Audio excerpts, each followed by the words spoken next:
nubwo inyamaswa z'inkazi nka Shark nawe cyangwa izindi nyinshi zo mu nyanja zigiye zigaragaza ubwoba mu mateka y'abantu, kandi n'ubu zikaba zigikomeje gutera ubwoba mu buryo butaziguye, bituma abakerarugendo benshi bakunda gutinya kujya mu mashyamba hamwe n'amwe ndetse no mu biyaga bitandukanye, bitewe n'inkuru z'inyamaswa zidasanzwe zigeze kugaragara muri ibyo bice byaho. Nko mu Rwanda, abantu bagiye bagira ubwoba bwo kwinjira mu mazi y'ibiyaga n'imigezi bitewe n'inyamaswa z'inkazi zagiye zigaragara kera. Urugero rukomeye ni ikiyaga cya Kivu, aho inkuru z'ingona ndende zagiye zikwirakwira, bituma abakerarugendo n'abarobyi babanza kwitonda cyane mbere yo kwinjira mu mazi cyangwa gukora uburobyi. Abaturage bo mu bice byegereye amazi cyangwa mu bice byimbitse by'ikiyaga bakunze kwirinda kugenda nijoro kubera ubwoba bwo guhura n'izi nyamaswa. Nubwo mu Rwanda kera bafataga izi nyamaswa nk'aho ari inkazi, uyu munsi tugiye kubabwira inyamaswa itandukanye yitwa Kraken, inyamaswa yo mu nyanja yagiye ivugwa cyane mu myizerere y'Abanyandroveje n'Abadinishi. Mu nkuru za kera bavuga ko Kraken yari ifite amaboko manini cyane, yashoboraga gushwanyaguza amato n'inkuge. Inkuru imenyerewe cyane ivuga ko mu kinyejana cya 12 hafi y'inyanja ya Norway inyamaswa yigeze gushwanyaguza ubwato bw'abarobyi.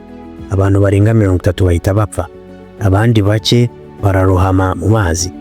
Kraken yari ifite umugongo umeze nk'ubutaka ku buryo abantu benshi bayihagararagaho hejuru batazi ko ari inyamaswa, nyuma ikaza guhita ibarya.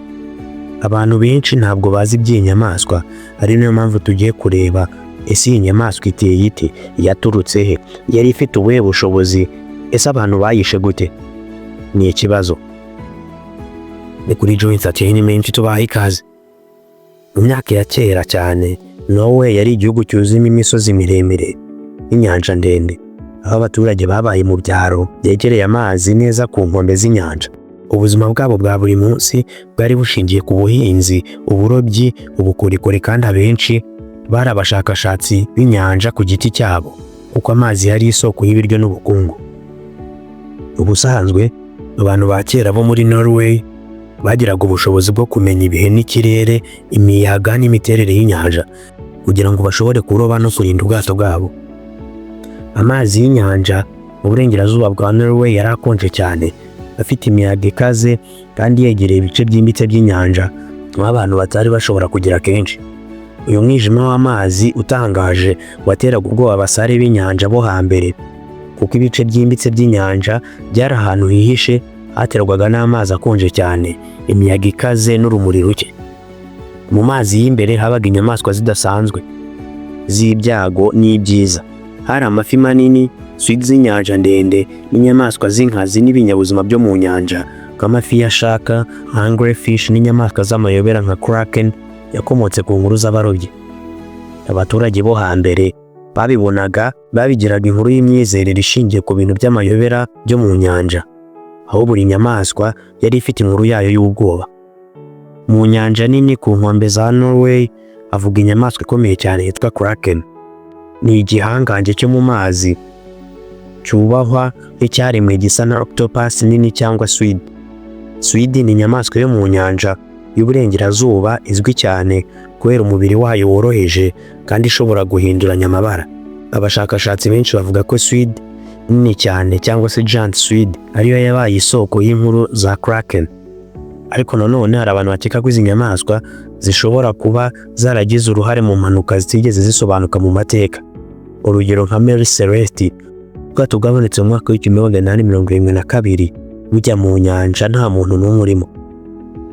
Inkuru ya mbere ivuga kuri Kraken mu gihe cya none yanditswe n'umwanditsi w'umutaliyani witwaga Francisco Negri mu mwaka w'1700. Nyuma yaho mu mwaka w'1734 umubwirizabutumwa w'umunyanorway witwaga Hans Egide nawe yayivuzeho, ayigereranya n'inyamaswa yise Hafgufa. Mu mateka y'Abanyaburayi bo hambere, Hafgufa ni inyamaswa yo mu nyanja ivugwa mu migani ya kera y'Abanyaswede, aho bayisobanuraga nk'igihunyira kinini cyane cyashoboraga kumira ubwato bwose n'abantu bari baburimo. Mu nyandiko za kera Hafgufa yagereranywaga nk'inyamaswa idasanzwe yabaga mu nyanja ikonje y'amajyaruguru muri Norway na za Greenland. Ikaba ari nayo benshi bahuza nk'inkuru ya Kraken. Abashakashatsi bamwe bavuga ko hafi gufa ishobora kuba ari ishusho ya squid nini cyangwa ubundi bwoko bw'inyamaswa y'amazi itarigeze iboneka neza. Ariko mu mitekerereze y'abantu bo mu gihe cya kera, hafi gufa ari ikimenyetso cy'ubwoba n'imbaraga zidasanzwe zo mu nyanja. Mu kinyejana cya 12 mu nyanja za Norvege, inkuru zivuga ko abarobyi bagendaga mu mato bakabona ikintu kinini gisa n'ikirwa kiri mu mazi. Bamwe barahagendaga bakaharambika amato yabo cyangwa bakajya ku butaka buboneka hejuru. Ariko ibyo ntibyari ubutaka, ahubwo wari umubiri wa Kraken. Kraken yari nini ku buryo umugongo wayo wasaga nk'aho ari ikirwa. Yabaga imaze kubona abantu bayegereye, yahitaga isubira mu mazi igakururana n'ayo mato yose n'abarobyi bari bayarimo, bose bagapfira mu nyanja. Mu kinyejana cya 19, umushakashatsi w'Umufaransa witwa Denis Montfort nawe yagiye akora ubushakashatsi kuko bashobora kuba octopus zingana kuriya. Nyuma mu mwaka w'1936, umwanditsi w'ibitabo ukomeye Victor Hugo yashyizeho mu nyandiko ze ishusho ya octopus ikomeye yitwa Pevre yo mu kirwa cya Guneze, ayihuza na Kraken. Ijambo Kraken ryakomotse ku rurimi rwo muri Norway, aho ryakomotse ku ijambo crack gisobanura igiti cyahindanijwe cyangwa gifite amashami ameze nabi. Mu mateka, iri jambo ryakoreshwaga no ku bikoresho nk'inkingi z'ibiti bifite amashami ahengamye.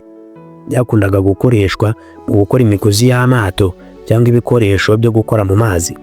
Niho izina Kraken ryaje kwitirirwa iki kiremwa cyo mu nyanja kuko cyagaragaraga nk'ikiremwa cy'amaboko menshi, gifite isura isa n'igiti cyakuze nabi, gihengamye mu buryo butangaje. Mu nkuru zo mu kinyejana cya 13, mu nyanja hagati ya Iceland na Greenland, avuga ko Kraken yakundaga guhangana na Byron cyangwa Suez. Icyo gihe kandi yakoreshaga amaboko yayo maremare cyangwa se tentacles kugira ngo ifatire igifi kinini hagati yayo, hanyuma igatangira kuyazunguza mu mazi. Inkuru zivuga ko iyo yageragezaga kuyitsinda, amazi yahindukaga imiyaga bitewe n'imbaraga yabaga iri gukoresha iri kurwana, bikaba byateza imyuzure n'umuraba wicaga bari hafi aho ngaho. Mu mwaka w'1539, umwanditsi w'umunyasuwede witwa Olaus Magnus yashyize ku ikarita ye izwi nka Carta Marina amashusho y'inyamaswa zo mu nyanja zidasanzwe. Nubwo atigeze akoresha izina rya Kraken, yerekanye ikinyamaswa cyo mu nyanja ya Norvege hagati ya Norvege n'ikirwa cya Iceland. Icyo kinyamaswa cyari kimeze nk'ifi ifite amaboko ameze nk'imizi ivuye mu mutwe wayo, ifite amenyo akaze cyane n'amaso amurika nk'umuriro. Iyo karita yanditswe mu gihe Magnus yari mu buhungiro muri Polonye. Icyo gihe mu kinyejana cya 16, Swede yari iri mu gihe gikomeye cy'ihinduka ry'amadini. Umwami Gustav Vasa yaje gutegeka igihugu kuva mu mwaka w'1523, maze akinjiza Reforma y'Abaluteriyani, Lutheran Reformation. Ibi byatumye Kiliziya Gatolika icibwa burundu muri Swede, abapadiri benshi barakatirwa cyangwa bakurwa muri icyo gihugu. Magnus, umwe mu bakomeye mu idini Gatolika, ntiyashoboraga gukomeza kuba muri Swede y'Abaluteriyani. Niyo mpamvu yahungiye muri Polonye, igihugu cyari gikomeye ku myemerere Gatolika y'icyo gihe. Ari naho yaboneye amahirwe yo gukomeza kwandika no gushushanya ikarita ya Carta Marina mu mwaka w'1539. Mu yandi magambo, Magnus yari mu buhungiro kubera impinduka z'amadini n'iterabwoba ry'Abaluteriyani bashakaga guca Gatolika muri Swede. Hanyuma mu mwaka w'1555 asohora igitabo kinini cyane cyitwa Histoire de Gentibus Septentriobus, gisobanura imico n'inyamaswa z'icyo gihe mu bihugu byo mu majyaruguru y'Uburayi.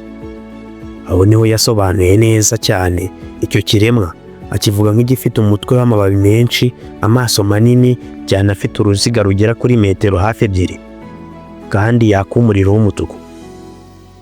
Aborozi b'amafi bavugaga ko iyo cyazamukaga mu mazi, amaso yacyo yakaba yabonaga mu mwijima wa nijoro.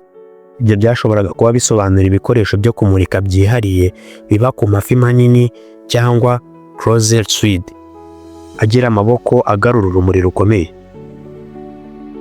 Hari n'indi nkuru yavugaga ko cyari gifite umusatsi cyangwa inzara zimeze nk'inyoni z'inkware ariko ndende cyane. Abashakashatsi baje gusobanura ko bishobora kuba byaraturutse ku dusimba tuba ku nda z'inyamaswa zitwa barnacles. Barnacles ni udusimba two mu mazi dufite igikonoshwa gikomeye, dukunda gufata ku bintu bikomeye nk'amabuye, amato cyangwa ibindi bikoresho. Tuba mu nyanja cyane kandi tugakoresha ibiganza bito bisa n'utwoya kugira ngo zifate ibyo kurya biva mu mazi. Nubwo zisa n'ibihumyo by'amazi, mu by'ukuri ni udukoko twa hafi yo mu nyanja. Mu myaka yo mu 1730 kugeza mu mwaka wa 1750, inkuru zivuye mu barobyi ba Norvege zagaragaje ko hari amato atari make yagiye apfira mu nyanja. Abasigaye bavugaga ko Kraken yaje kayazunguza ubundi kayakurura mu mazi. Bivuga ko hari n'ubundi buryo yakoresheje aho yabaga hejuru maze abantu bakibwira ko ari ubutaka, ariko igahita isubira mu nyanja amato yose akazimira. Nubwo nta gihamya cyagaragaye, izi nkuru zakomeje gutera ubwoba abantu bose bari mu bucuruzi n'uburobyi byo mu nyanja. Mu kinyejana cya 18, abashakashatsi nka Erik Pontoppidan, umwe mu bihaye Imana muri Norvege, bavuze ko igihe Kraken yazamukaga hejuru yazamuraga amafi menshi cyane, bigatuma abarobyi bazana amafi menshi ku buryo budasanzwe. Ariko ngo nubwo ibyo byabaga ari amahirwe ku barobyi, hahitaga havuka ikibazo kubera ko amato menshi yahitanwaga n'umuyaga mwinshi byaterwaga n'uko inyamaswa yazamutse ivuye mu mazi hasi. Nyuma gato mu mwaka wa 1753, Musenyeri Erik Pontoppidan wa Norvege niwe wahaye isi ishusho irambuye ya Kraken. Yavuze ko rimwe na rimwe aborozi b'amafi bayifataga nk'ikirwa gito kiri mu nyanja maze bagakorera uburobyi hejuru yacyo kuko cyakururaga amafi menshi. Ariko icyabatezaga akaga ni uko cyasubiraga hasi mu nyanja, cyajyaga gukurura amazi kigakora umuyaga w'icuraburindi umeze nka Maelstrom. Maelstrom ibaho mu gihe yabayeho umuzenguruko ukomeye w'amazi ushingiye ku ihuriro ry'imiyaga n'amazi y'inyanja, aho amazi yihuta cyane akizenguruka agakurura ibiri mu nzira yayo. Pontoppidan yavuze ko amaboko ya Kraken yafataga amato manini y'intambara yashoboraga kuyakurura yose akayajyana mu nyanja burundu, ayo mato ntagaruke. Inkuru ziva mu kinyejana cya 17 n'icya 18 zavugaga ko iyo Kraken yabaga isubiye mu mazi, yahinduraga amazi yose akamera nk'ikirere cy'amazi gusa kirimo kuzenguruka. Ibi ni nk'uko iyo umuyaga ku butaka ubaye mwinshi ubona ahantu hose yabaye ivumbi. Ni nkako naho byabaga bimeze, gusa aho amazi niyo yahitaga yuzura hejuru. Amazi yajya kurura ibintu byose biri hafi aho, amato, abarobyi ndetse n'amafi. Ibi byitwa Maelstroms. Bivugwa ko byabereye ku nyanja hagati ya Norway na Iceland kandi byahitanye amato menshi y'ubucuruzi. Mu ntangiriro z'ikinyejana cya 19, hari raporo zaturutse ku basare b'amato sailors zavugaga ko babonye ibirenge n'amaboko maremare akubita hejuru y'amato yabo. Abo bantu bagize ubwoba bwinshi, bamwe bararohama. Nubwo nyuma bari bavuze ko byari giant squid cyangwa amafi manini, icyo gihe abantu bose bayifashe nk'icyemezo ko Kraken ibaho koko.